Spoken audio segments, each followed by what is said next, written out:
Welcome to episode 539 of the podcast.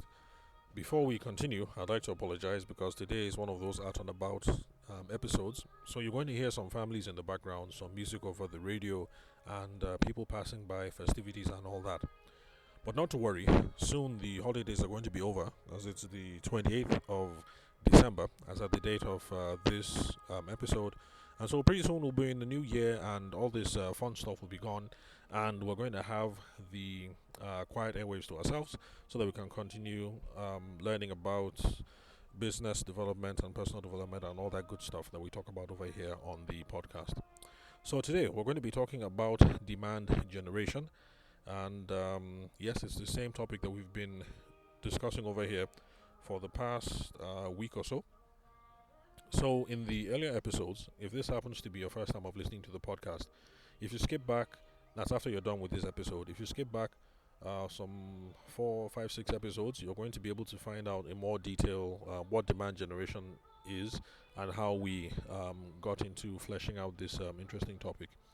But the focus of today's podcast, just like yesterday, is to find concrete examples about how we can apply demand generation principles to our businesses so that we can increase the size of our businesses overall and acquire more customers.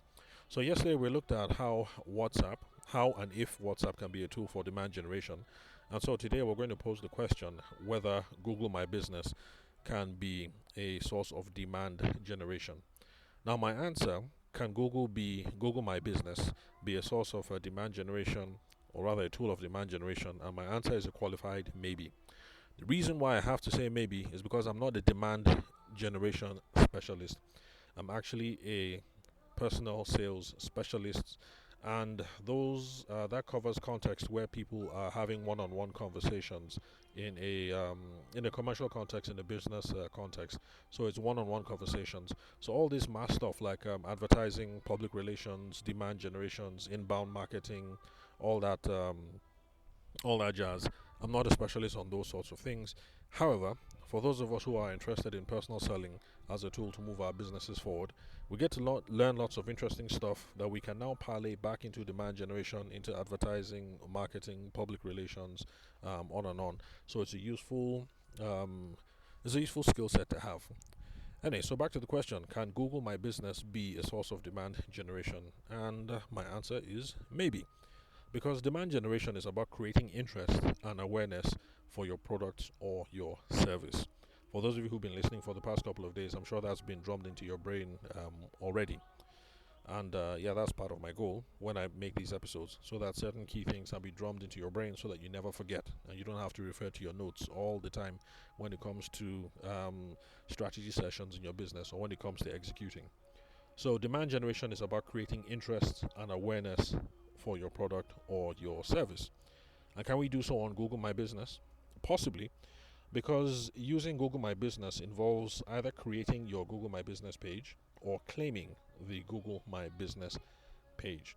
For some businesses, they have such a high rate of traffic that people are already creating material about them and things like that, that Google just sort of automatically creates the listing where you have the business name, the office hours, the location, the packages, the products, some photos and videos, things like that. So there's some businesses that have high traffic and they have that already up and running. Google creates it just because they get a lot of results from Google searches, so they get a fair idea that this is what people are looking for. For instance, this is just a guess, so it might not be the case. But let's say you're based in Lagos and you're looking for the Coca-Cola factory in Lagos, the one in Ikeja. And so you Google Coca-Cola Ikeja. It's possible that you might see a Google My Business listing for the brewery in Ikeja that says the brewery is here, this is the address, this is how you get here, it's 15 minutes away, they open from this date to this date, and other services include XYZ and 123. Now, the reason why that's going to be the case is not because Coca-Cola decided to create a Google My Business listing for the Ikeja plant in Lagos. It's going to be because enough people are probably Googling that in Lagos. Google has all the information, and so they just kind of create the page with that information. So if you happen to be one of those businesses, then all you have to do is claim the page. You'll be required to do some what's that thing called? Is it two-step verification? You will have to do some authentication thing anyway to show that you are the rightful owner of the business, so that you can claim that. Now, for other people, like you and I, we have to create the page in the first place. So that means we are going to go to Google and we'll have to populate the page. You have to put in, these are the office hours, this is our location, these are the specialties, this is our the specials, these are the packages, this is what we're doing for the holiday promo, blah blah blah. And we also get to put photos and videos of the business. The photos that I put on the photography page, as back when I was active in wedding photography, well, obviously photographs from wedding clients, portrait clients, so I had that stuff up. I didn't have any videos, but I hear that some people in the photography space anyway put behind the scenes to show them interacting with clients and then things like that. For those of you who don't know what the Google My Business listing is, I hope that this is enough information so far to get a sense basically of what it is and how this can be an asset online.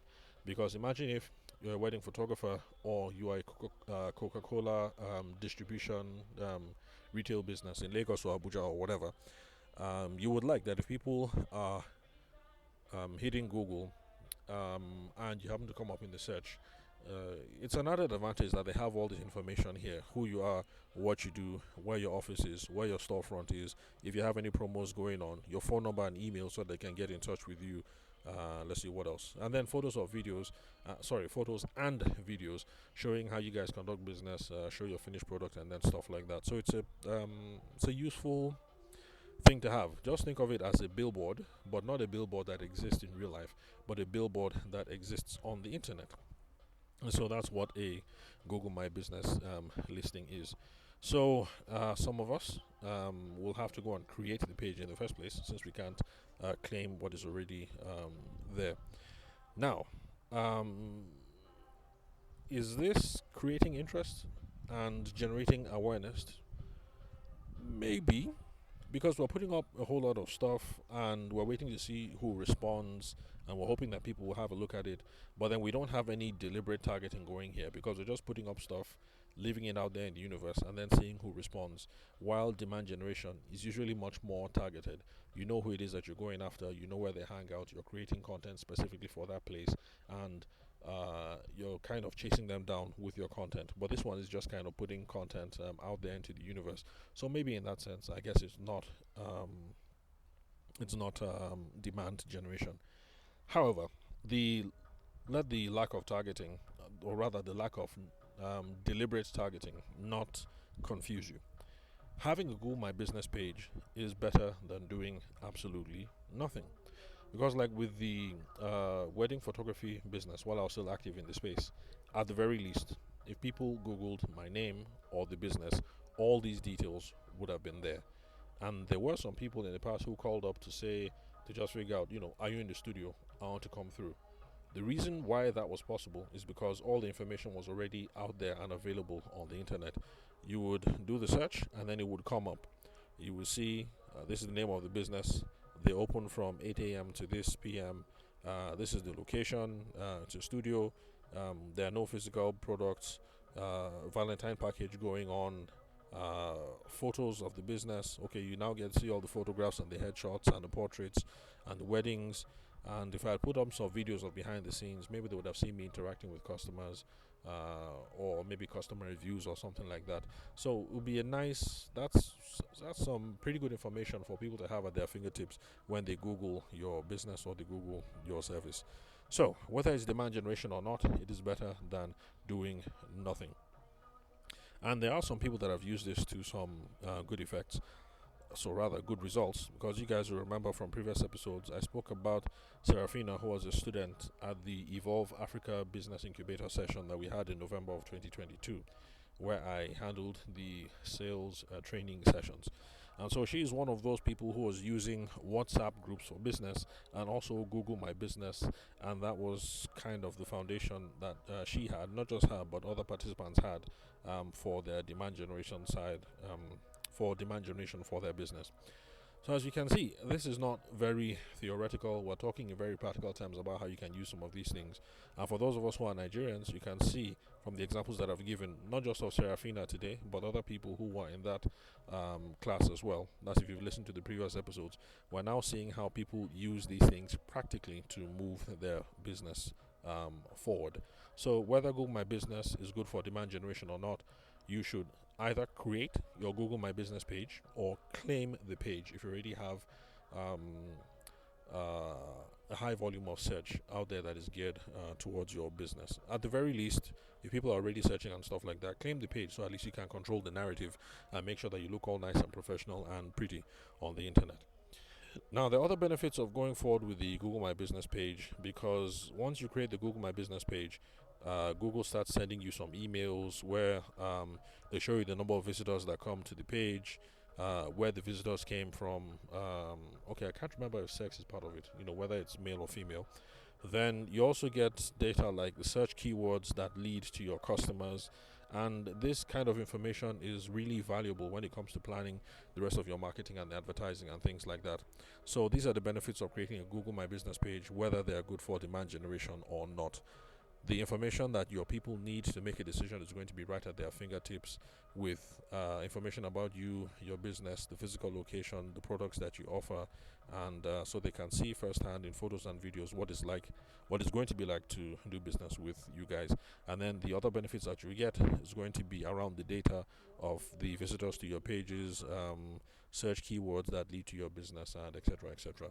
So my recommendation, it's a good idea, go ahead with it if you don't have a Google My Business page now. So thank you very much for listening to episode 539 of the podcast. Remember that you guys can ask me anything on WhatsApp or Telegram at 080 6466 2140, and the country code is plus 234 for Nigeria. So again, the country code plus 234, and the number is 080 6466 2140. Thanks for your time and attention. I'll catch you guys at episode 500 and the next will be episode 540. So see you guys at the next episode.